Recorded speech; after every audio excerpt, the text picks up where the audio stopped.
My name is Henry Rueda. I'm an assistant professor in the School of Architecture here at FIU, and I've been working here for 4 years, coming from Venezuela, from Caracas, where I used to have my practice as an architect and also as a professor at Universidad Simón Bolívar. And today we invited Marcial Arquitectos from Lima, Peru, and here with us Alexia and Lucho Marcial, who are the principals, owners, designers, architects of the firm. They came to FIU to show their work in two formats: a conference that we had yesterday and an exhibition that we have in the Miami Beach Urban Studios. Until March 30th, the exhibition is going to be up, and we invite everyone to come and see it. So, part of the conversation is about working in Latin America, of course, not only the challenges that we are all familiar with in all of our countries, but this time I would like to talk about how those challenges can be transformed into opportunities. And we as designers and architects working within our cities, how do we make from those challenges, from all the problems, opportunities into the design of the buildings that we do. One thing that was especially important for me to see last night, so in the presentation yesterday, was the kind of open, fluid spaces from the buildings, the houses or the residential buildings towards the street. Or like in Venezuela, we're so used to violence, crime, like insecurities that everything is blocked off. So when I was looking at the sections of the buildings or the plans, everything seems so fluid and open, and I know problems, but it's how you deal with those problems and how those buildings become part of the fabric of the city that makes it so relevant as a designer. So if we can talk about the houses and the buildings and then move on to the city. I think it's very important this time for Peru, and for architects, because it's very important to recuperate, restore the importance of the public space, in the buildings, in every scale of intervention, not only public buildings, but also the houses. I think Lima, for example, our city, the capital, is made of aggregation of houses, and why not to improve this public space into the property private line.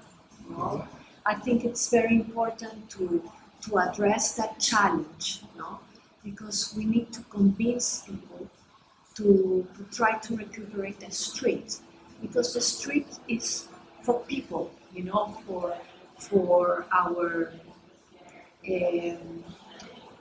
for the countries.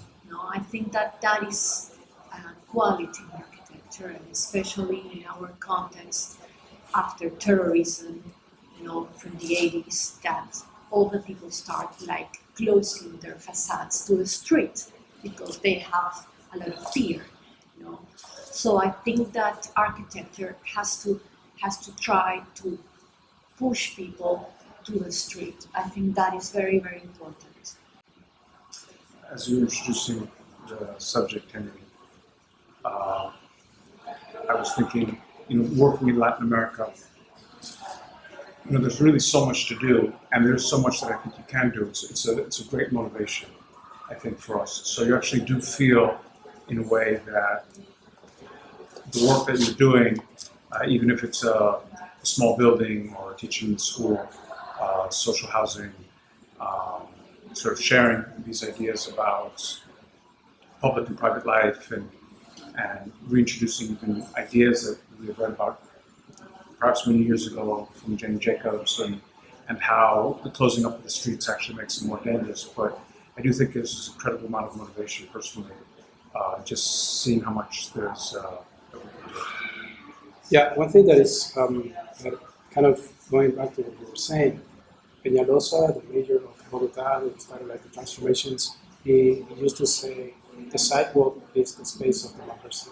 Yes. That's where everybody's the same, right? That's And I was looking at images of the buildings yesterday, and it's not only the approach on the ground floor level, but also from the balconies, from the upper levels, that you guys sort of understand that the impact of the building is not to the site in itself, but it goes beyond the limits, because it goes kind of bridging to other public spaces, like the building bridging to the park, or the house kind of going to the other side of the sidewalk.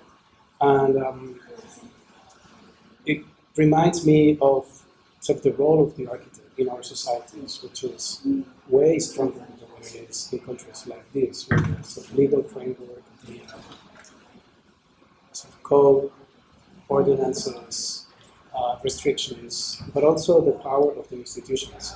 If you do a good or bad building in the city in Miami, the city remains more or less untouched, because the sidewalk, the streets, everything that is the infrastructure is in good standards. Where in Latin American countries, you can contribute to making the street much better or even worse. So, in that sense, Lucho, you had experiences in Europe, buildings in Spain, and how different do you see the role as an architect? We've talked about the presence of an architect in Latin America on the job site, with the contractors, with the neighbors, with everybody, that connection that maybe here it doesn't exist. It's just a different practice. And not to say one is better than the other, but what are the differences? I mean, it's a good question. In general, architecture and the changing of cities it's a very slow motion sport. It takes a long time to build anything. Really it happens over years, not months. The difference is, I think, it's exactly what you said. If you were to do perhaps a great building, or maybe not a good building in Barcelona, perhaps you wouldn't change really the fabric of the city, which is so established. But in Lima, where we work, and in other cities like Peru, where we work, it has an immediate impact. I mean, it's not just an impact physically in the neighborhood, it's also an impact socially, it's an impact with your colleagues, with the trade, with the university, with contractors, with people who are working in business. They think, if that works, then perhaps that's a model that we can adapt. And so people are very aware of what is going on in general. So, there's something rewarding, I would say, about that. You have a large commission project that you won as a competition, which is the museum, Museo Nacional de Peru, which is a huge building, complex in its core, the program, everything that it houses, and it's a long kind of time building to build, to execute. It touches like different administrations and stuff. Can you briefly discuss that? Yes, when this project starts in 2014 with a public competition, and we participate with two architects, Paulo Dano and Jose Canciano, who is a specialist in pre-Hispanic architecture.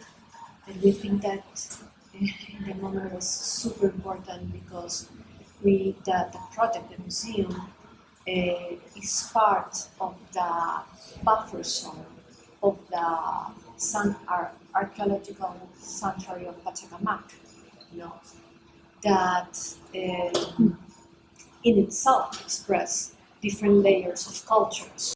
So in that moment we think, okay, we need to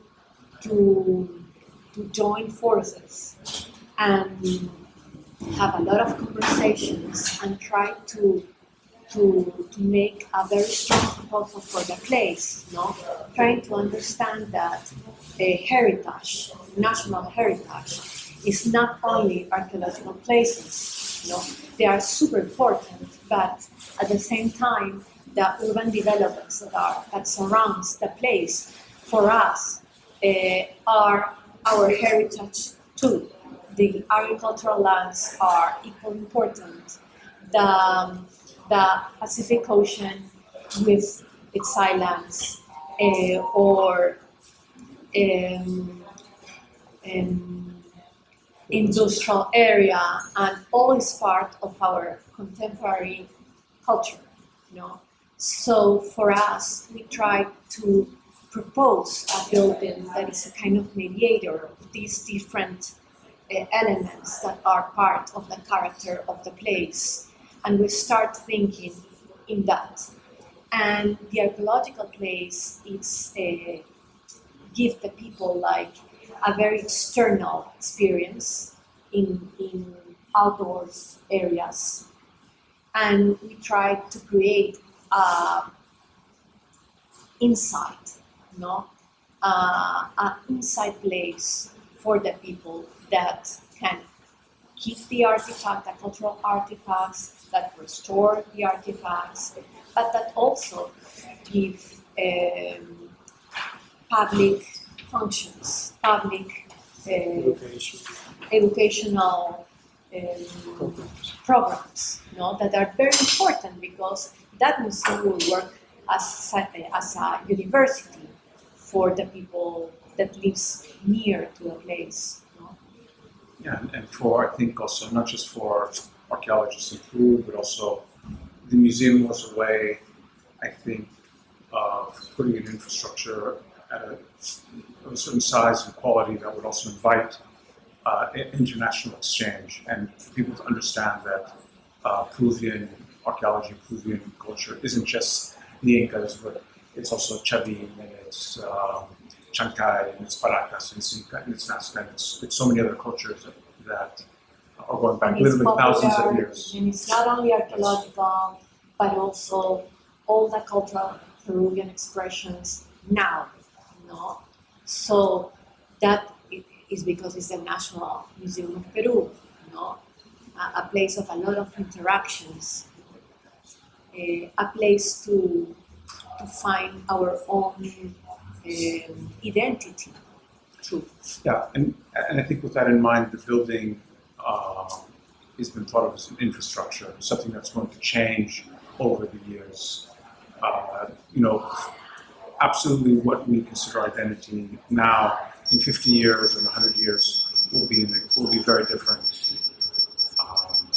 Will be a very different idea of guess who we are. Also, we understand that cultures are still being discovered. Peru's past is still being discovered, even from an archaeological point of view, and how that begins to change sort of how people understand who they are. And of course, if you know something about Peru's makeup, it is anything but homogeneous, completely mixed, with lots of different influences, which comes back to, I think, understanding, what, not just what our cultural heritage is, but who we are. And I think a lot of people really don't have a good sense of that yet. So it's just a small step, I guess, in that direction to understand. Okay, Thank you. good. Thank you very much.